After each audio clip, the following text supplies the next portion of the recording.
La settima corsa, un confronto per soggetti di 3 anni, 5 femmine e un maschio, lo schieramento 1 Asia Tree, 2 Arno dell'Est, 3 Adeline, 4 Emi del Duomo, 5 Alaska Gams, 6 Artemide Zacca, favori in chiusura per Alaska Gams, Andrea Guzzinati, numero 5.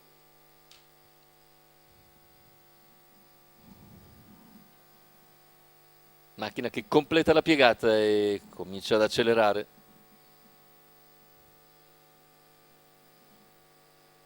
Veloci Adeline, ma all'esterno Alaska Gams e Artemide Zac, con Alaska che conquista subito la testa, mentre Artemide Zac non riesce a convergere per l'inserimento di Adeline. In terza posizione Asia Tree, poi Emi del Duomo che lascia più indietro Artemide Zac. 200 iniziali in 14,1. Guida la favorita Alaska Gams nei confronti di Adeline, all'esterno Artemide Zac che si deve adeguare e se ne vanno i 400 iniziali in 29,2, con secondo parziale già in decelerazione in 15,1. Al largo sono anche Emi del Duomo e Arno dell'Est, chiude Asia Tree lungo la corda. Intanto 600 che se ne vanno in 44,7. Ha graduato ulteriormente in curva Andrea Guzzinati con Alaska Gams che conduce dopo 700 metri di gara. In schiena è sempre Adeline, all'esterno Artemide Zac con in schiena Emi del Duomo. Tanto un minuto preciso il passaggio agli 800 iniziali, con Artemide che cala. Adeline rimane in scia alla battistrada, in terza posizione Asia Tree.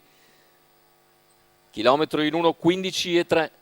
Cerca di riportarsi sotto Artemide Zac e ora scatta in terza ruota Emi del Duomo a 500 dalla conclusione. Allunga però Alaska Gams al paletto dei 400 conclusivi. Seconda posizione rimane Adeline, viene forte Emi del Duomo all'esterno, poi Asia Tree, anche Arno dell'Est. Completamento della curva finale, ultimi 200 metri di gara.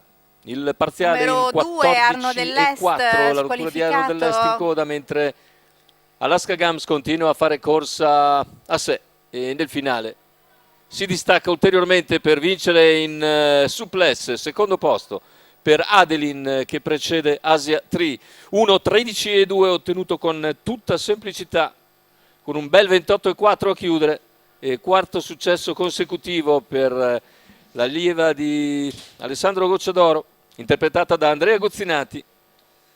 Quota di 1,52 al totalizzatore. Rivediamo le immagini del finale. Vittoria per Alaska Gams, il secondo per Adeline, mentre al terzo posto chiude Asia Tree.